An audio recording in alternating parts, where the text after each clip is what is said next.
Welcome back. Let's talk about this maze implementation. I've got some files I've downloaded from the website. I've got 8x8 maze CPP. I've got the instructions. And then from the demo section, I've downloaded maze exe. And that needs two helper files, two input files. It needs maze.txt really. That's what the source code's looking for. But I've also got easy maze. You'd have to change the name of these files. So let's just start out by running the maze. So there's the maze, and it pulled up this maze file as input. So this is just the border is ones, and a one indicates a blockage basically. So you can see how these ones correspond to what you're seeing graphically in the program. So you can change this, and I've got easy maze. You would have to rename that's the same maze. But you could change this, and basically this program, this exe program here, it looks for a file called maze.txt. All right, now let's go ahead and run it.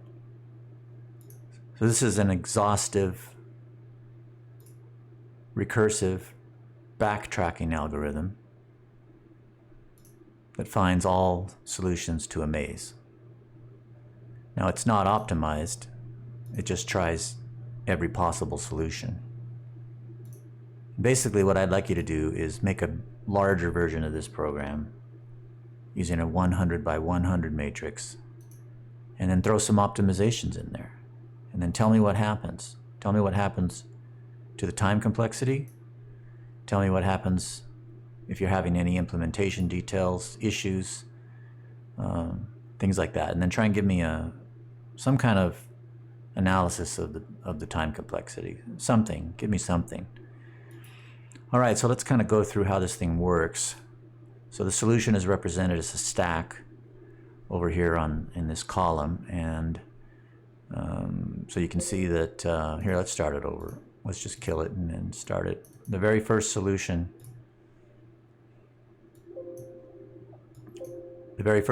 starts at cell 1 1, then it goes to cell 1 2, and then 1 3, and then 2 3, and then 2 4, and like that. And that's what you can see in the solution stack, these numbers 1 1 1 2 1 3 2 3 2 4, all the way up to 8 8. So the solution grows,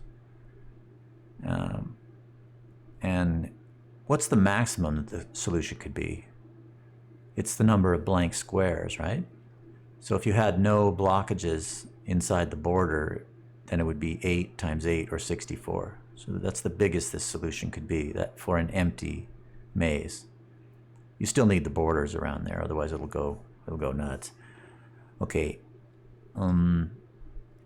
So there's a piece of missing information that's not displayed in the solution, and that's the direction that you're traveling. But you do have to keep track of that. So this thing moves to square 1 1, it's moving east. And then it moves to square 1 2, it's moving south. So those pieces of information are stored, but I'm not displaying them. So it should be, if you displayed them, it would be 1 1 east, 1 2 south, 1 3 east, 2 3 south, like that. What else can we say while we have this thing up here?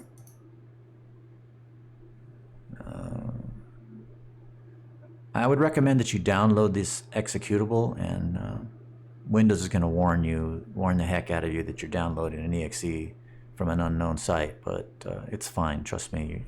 I wrote it, everything's going to be cool. I wouldn't give you malicious code. And let's see, so I recommend you download this and watch it and think through how this thing works. But I can talk about it a little bit. Basically, it tries every possible direction in the order, I'm not sure the order, east, it's probably east, south, west, north, some order like that. It tries all possible directions, and then it looks ahead to the square of it that's pointing to, the square of it the direction is pointing to, and it checks if that's a valid move. It checks if that's an open square, basically. And if it is, it moves there. And the move there is a recursive call. Okay, and then it repeats like that. So each recursive call is iterating through the directions. So you've got two things going on. You've got recursion and you've got iteration. So the recursive call happens when you move to the next cell. And then when you're in that cell, the iteration part is a loop inside the function call that's iterating through the directions that you want to try. Okay, and if it finds a valid direction to move to, it moves by recursing. Okay, so each instance of this recursive function, which is called build, by the way, each instance is keeping track of one square in the path. Okay, one step in the path. And every time it moves to another step in the path, it recurses. Okay, and then within the function, within the function call, the recursive function call, there's a loop that's keeping track of the directions that you're moving. Okay, so it'll recurse and recurse and recurse down the path, right, out to some length, maximum of 64 recursions, because that's the path length. And then it'll advance recursing down the path unless it finds a blocked position, and then it'll keep trying positions until it finds a good position, and it moves there. So that's in English, in words, how this thing works. We could look at the code. All right, let's do that. I'm going to kill that. I've got this thing here, and this is just the code that's posted. It's a complete solution, and you just throw it into a valid project setup, and it runs. There it is. There's all the solutions. And the other thing you can do is you can comment out this #define debug and run it, and it'll tell you what it's doing, right? So you do need to study this a little bit. I'm expecting you to study these things until you understand them. But let's talk through it a little bit. So I think I can maximize this window here, and so it's a little easier to see. So we've got some structures. I'll just talk through the code here, all right? So we've got I'm using a struct, also called a POD, or plain old data. There's no functions in here. That would make it a class. But this is just a struct called cell type, and it's got 3 data elements. So that's the row and the column. That's the 1, 1, 1, 2, 2, 3 kind of position thing. And then it's got a direction, which is the north, south, east, west directions. And then I'm storing a 0 at the end just to indicate that all directions have been tried. Okay, this 0 really terminates the loop. This is the loop terminator. And we're iterating through directions here, north, south, east, west. Okay, then I'm renaming the whole thing cell just to make the code later on a little bit cleaner. Okay, that's the cell, that information stored in each cell of the path. And then the actual solution is an array of those cells. And there can be, this is an 8x8 maze. So actually that could be, so I'm counting, I have 2 extra data elements for the borders. Strictly speaking, this could be 8 times 8 or 64, but I guess it's 100. It's a little bit extra, but anyway, this is the solution size, right? I was talking about 64 in the animation, which is the maximum solution size, but I've got a little bit extra space in there. Okay, then the other data structure that you need is just a 2-dimensional array that represents the maze. Okay, so here I've hard-coded it this is the C++, C++, C++++C version of the implementation. The animation I've been running for you is written in Visual Basic about 20 years ago. But so this is hard-coded input. You don't need the text file for this.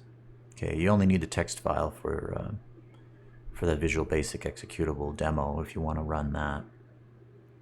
All right, so you can see that the borders are blocked, and there's a path through here, right down through there, and then through there, and whatnot. All right, here's the different function prototypes that I'm using. Okay, here's main. This is how you start the thing.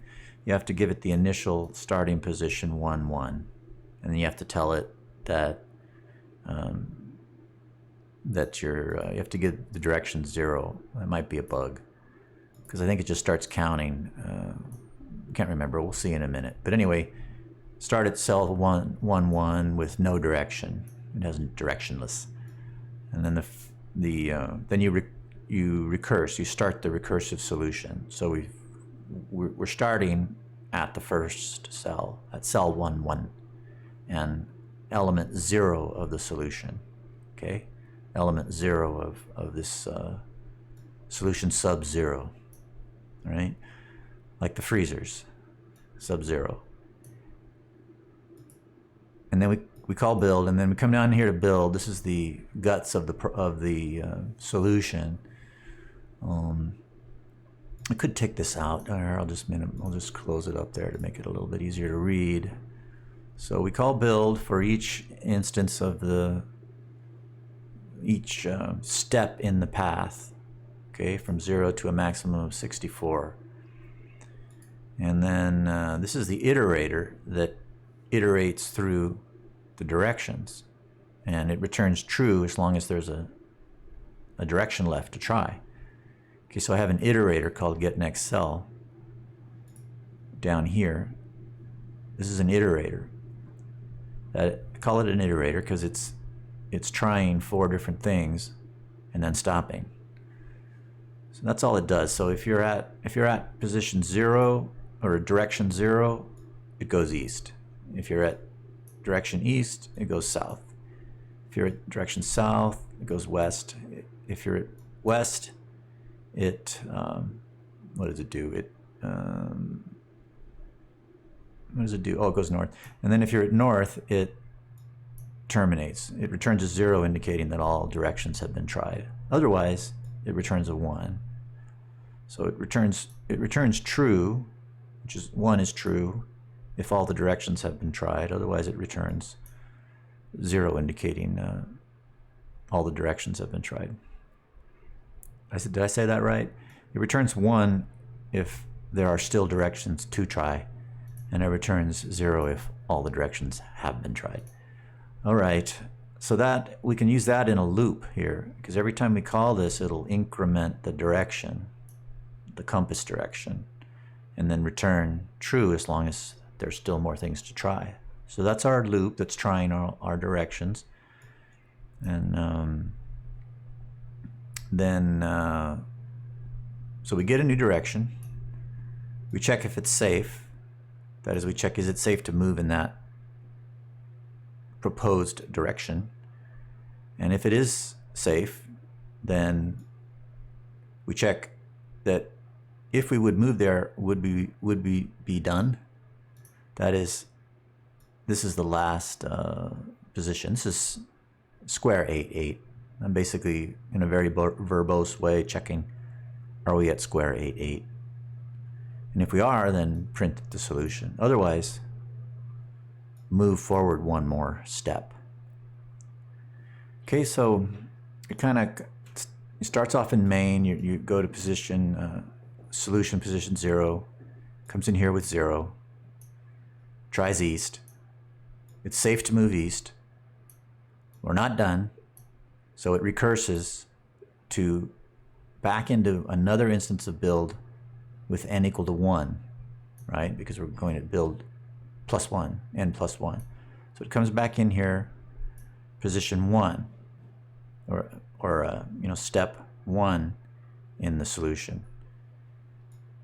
Sets it to east, checks is it safe to move there, and if it is, are we done? We're not going to be done. So it steps to the next cell, comes in here for n equals 2, tries east, like that. And it'll keep trying, it'll keep stepping forward by calling build over and over again. And if it's, the other thing that can happen is it'll get a direction, check is it safe to move there, and that'll be false. In which case, the entire target here will be skipped, right? The target of the if statement is skipped, and it just returns, build just returns. In other words, if you can't move there, it returns back to the previous move. And the previous move will try a different position. Okay, so you could do a hand execution similar to the previous homework if you want to help you understand this a little bit better. Maybe just a real brief sketch of a hand resolution would probably be beneficial to you. You don't have to necessarily draw it real pretty.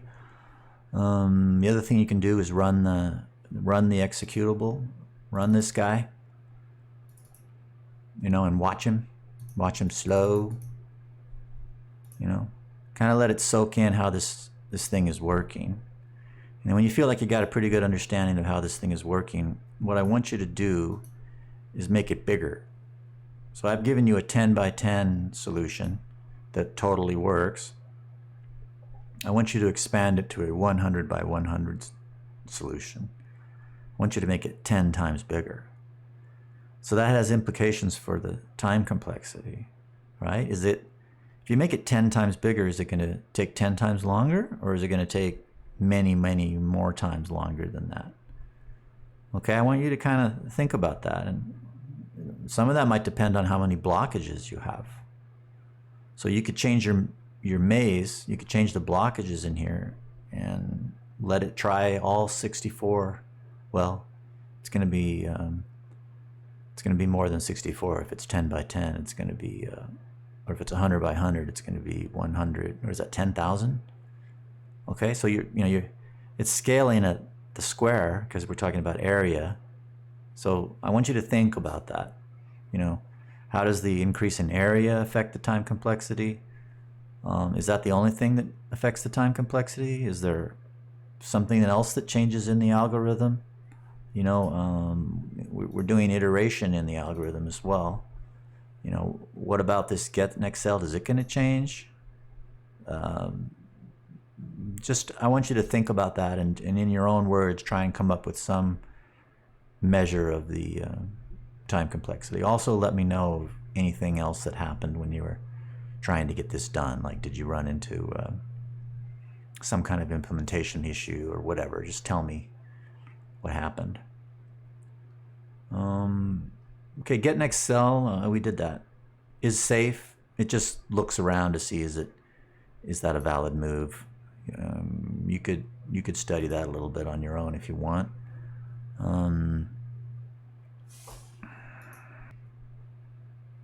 Okay, so get it working for a 100 by 100 matrix and submit, create and submit a nice document.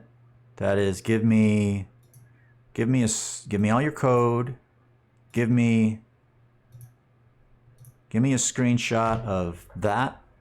Just it doesn't have to be the whole thing, but I just want proof that the thing ran. You could give me this window, and then copy and paste all of the solutions. You could take out the debug, right? Take out the debug and just give me the solutions, and put that in text in your document, and then capture that's it. There's not going to be a graphical component to this. There's just going to be this code window and the source code and then some other, describe the time complexity. Put some comments in here. Add some more comments like your name and what you changed and things like that. Okay. So that's about it. You need to study the algorithm a little bit and watch it run. I don't think me talking anymore would really help a whole lot, but watch the video over again if you need to, at half speed or at double speed or whatever. All right, I hope this is useful to you. Hope you have fun. See you next time. Thanks.